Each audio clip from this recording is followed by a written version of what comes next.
شرط بقاء سانتو في الاتحاد. ضربات للاتحاد قبل الرائد وعودة حمد الله. طريقة فوز الاتحاد بالدوري. الغيابات تضرب الاتحاد قبل مباراة الرائد.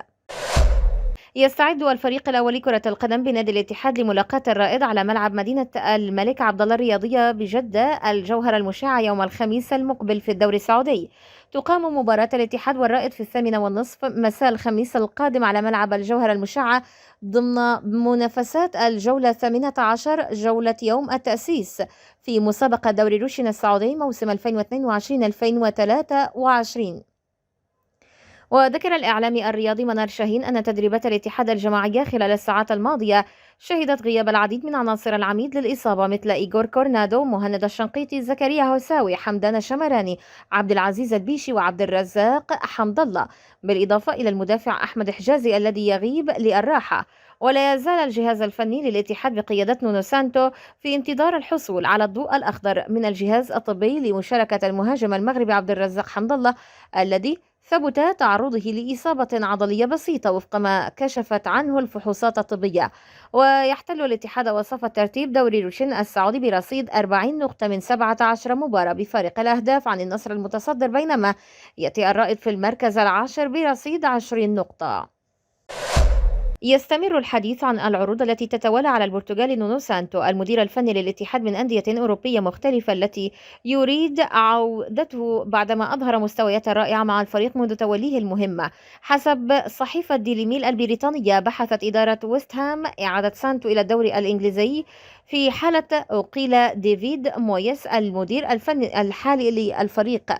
الإدارة الإنجليزية تراجعت عن الأمر بسبب التكلفة المالية المرتفعة، حيث سيتعين على ويست هام دفع 6 ملايين جنيه استرليني. أيضا سانتو كان مرشحا لتولي تدريب أندية ليدز يونايتد وساوثهامبتون، بينما يتمسك الاتحاد بمدربه على الأقل خلال الموسم الحالي. وتعاقد الاتحاد مع سانتو في يوليو الماضي ليخلف المدير الفني كوزمين كونترا بعد فشله في تحقيق لقب دوري روشن بالموسم الماضي. أطلق نايف هزازي نجم الاتحاد والنصر والشباب السابق تصريحات نارية أثارت الجدل في الشارع الرياضي السعودي عن كواليس أزماته داخل الأندية التي لعب لها. قال نايف هزازي في تصريحات لبرنامج على مسؤوليتي المذاع على قناة دبي الرياضية: عندما كنت في النصر كانت هناك مشكلة بين اثنين، للأسف لا أستطيع ذكر أسماءهم، ولكن اللي منهم يتمنى لي الخير فأنا كذلك أتمنى له الخير، من يتمنى لي الشر لا أتمنى له إلا الشر. وتابع هزازي: للأمانة صارت مسألة شخصية بينهم هم الاثنين وأنا بالنص، نايف يلعب لا نايف ما يلعب. رغم أني بدأت مع النصر بداية قوية جدا، إلا أنه في النهاية من يملك قرار نايف يلعب أو ما يلعب في النصر ليس المدرب. لدينا على مستوى الخليج ولا على مدرب يمتلك الكلمة الأولى. وتطرق نايف للحديث عن أزمة أخرى قائلا: نعم، قلت احتياطي بالنصر ولا أساسي بأي نادي آخر، لأنني ظللت في هذا النادي لمدة 8 أشهر لم أستلم راتبي، لذلك وافقت على الانضمام للعالمي ولو لم ألعب أساسيا. وتابع نجم الاتحاد والنصر السابق: لو كان الدعم الحاصل الآن من سمو ولي العهد الأمير محمد بن سلمان ووزير الرياضة السعودي الأمير عبد العزيز بن تركي الفيصل موجود على وقتنا سابقا، لكن نحن اللاعبين محميين وبقوة. ووصل نايف هزازي: حتى حقوقنا نأخذها وما في تأخير. انظري للاعبين اليوم في المنتخب يلعبون بكل أريحية، على الرغم أنه 50% منهم ما يلعبون أساسيين مع أنديتهم لكن مرتاحين نفسيا. يذكر أن نايف هزازي بدأ مسيرته الكروية مع نادي الاتحاد ومنه انتقل للشباب ثم النصر فالتعاون، وخاض في صيف 2018 تجربة احترافية في الدوري الروماني عاد منها لنادي أحد ثم العدالة، وحتى الآن لم يعلن اعتزاله. طلب الإعلامي عدنان جستني مجلس إدارة نادي الاتحاد برئاسة أنور الحائلي باستخدام حكام أجانب في مباريات الفريق بدوري روشن السعودي. الاتحاد يستعد لمواجهة الرائد الخميس المقبل على استاد الجوهرة المشعة في تمام 8:30 مساء بتوقيت مكة المكرمة ضمن مباريات الجولة 18 من دوري روشن السعودي.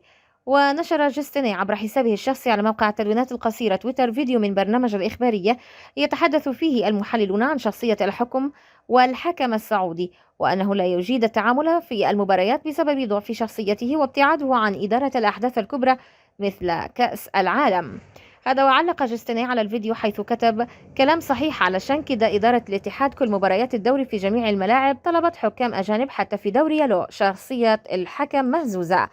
ويتواجد نادي الاتحاد في المركز الثاني بجدول ترتيب دوري روشن السعودي برصيد 40 نقطة بفارق الأهداف فقط عن النصر المتصدر.